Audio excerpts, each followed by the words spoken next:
Good morning, viewers. Welcome to Konasima Shorthand Classes. Let's start.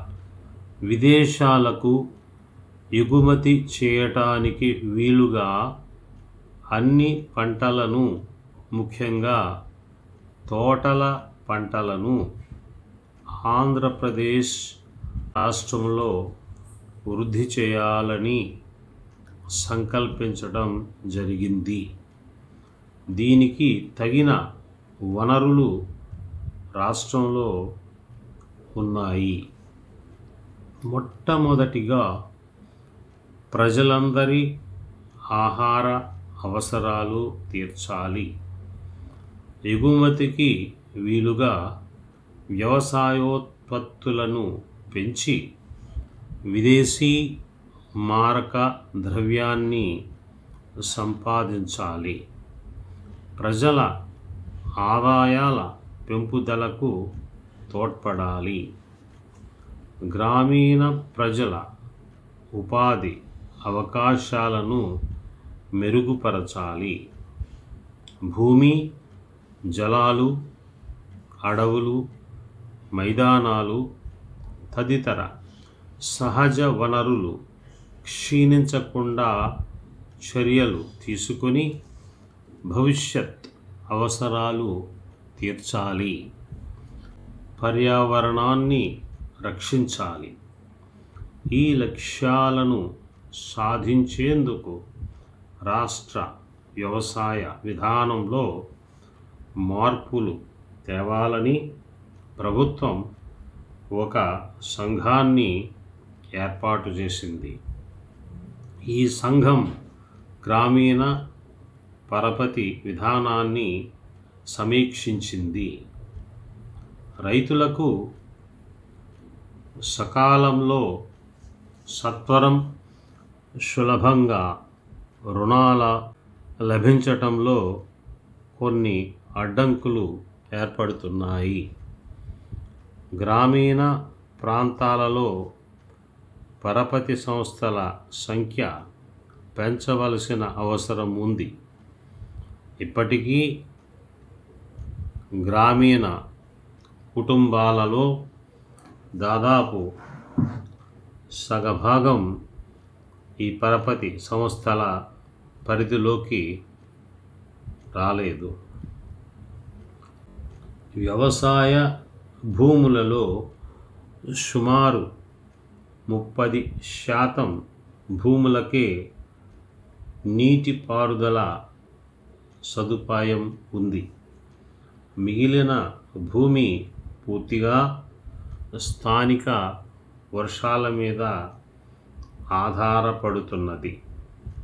భారీ, మధ్యరకం మరియు చిన్న తరహా జల వనరుల క్రింద కనీసం 50% భూమిని వినియోగంలోకి తీసుకురావచ్చునని ఆంధ్రప్రదేశ్ వ్యవసాయ విశ్వవిద్యాలయం, జాతీయ నీటి వినియోగ యాజమాన్య సంస్థ సంయుక్తంగా నిర్వహించిన అధ్యయనంలో వెల్లడి అయింది.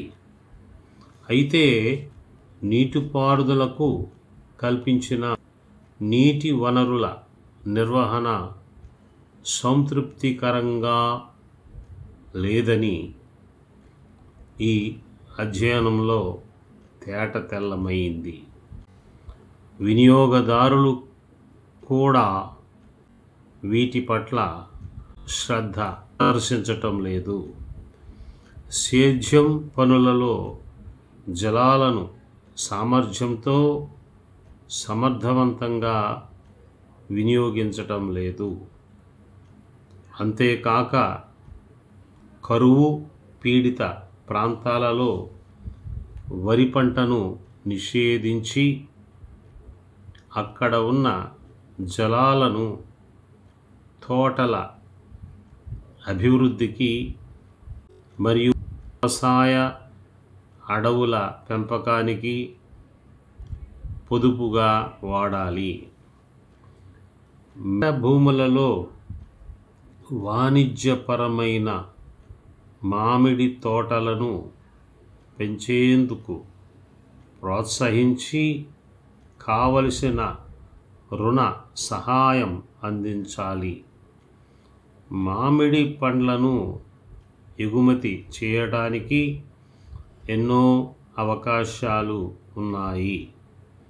కేంద్ర ప్రభుత్వం ఈ దిశలో ఒక ప్రత్యేక శాఖను ఏర్పాటు చేసి రైతులకు ప్రదర్శన క్షేత్ర సహితంగా ఉచిత శిక్షణను ఇస్తున్నది. వీటితో పాటు వ్యవసాయ భూములు, అటవీ భూములు, బంజరు భూములు, గడ్డి మైదానములను సమాన రీతిలో వాటి సహజ లక్షణాలు కోల్పోకుండా అభివృద్ధి చేయటానికి తగిన వ్యూహాన్ని అనుసరించాలి. పారిశ్రామిక ఉత్పత్తులకు ధరలను నిర్ణయించినట్లే వ్యవసాయోత్పత్తులకు కూడా ధరలను నిర్ణయించి అమలుపరచాలి. వరదలు, కరువుల వలన పంటల నష్టం విపరీతంగా సంభవిస్తుంది. అందుచే పంటల బీమా పథకం అవసరం. పంటల బీమా పథక రూపకల్పన సంఘంలో రైతులకు సభ్యత్వం ఉండాలి. ఈ బీమా పథకాన్ని రుణాలతో ముడి పెట్టరాదు. అన్ని రకాల పంటలకు బీమా వర్తింపచేయాలి.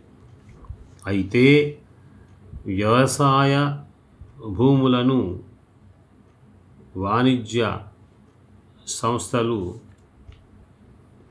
తమ అవసరాలకు ఉపయోగించకుండా చర్యలు తీసుకోవాలి. దీనివలన చిన్న సన్నకారు రైతులు ఉపాధి కోల్పోవలసిన స్థితి ఏర్పడుతుంది.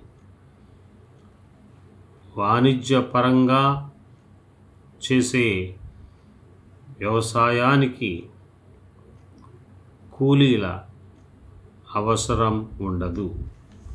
ప్రత్యామ్నాయ ఉపాధి లేకుండా వ్యవసాయ కూలీలు వ్యవసాయ రంగానికి దూరమైతే సమాజంలో తీవ్ర పరిణామాలు ఏర్పడతాయి. శాంతి భద్రతలకు ముప్పు ఏర్పడుతుంది.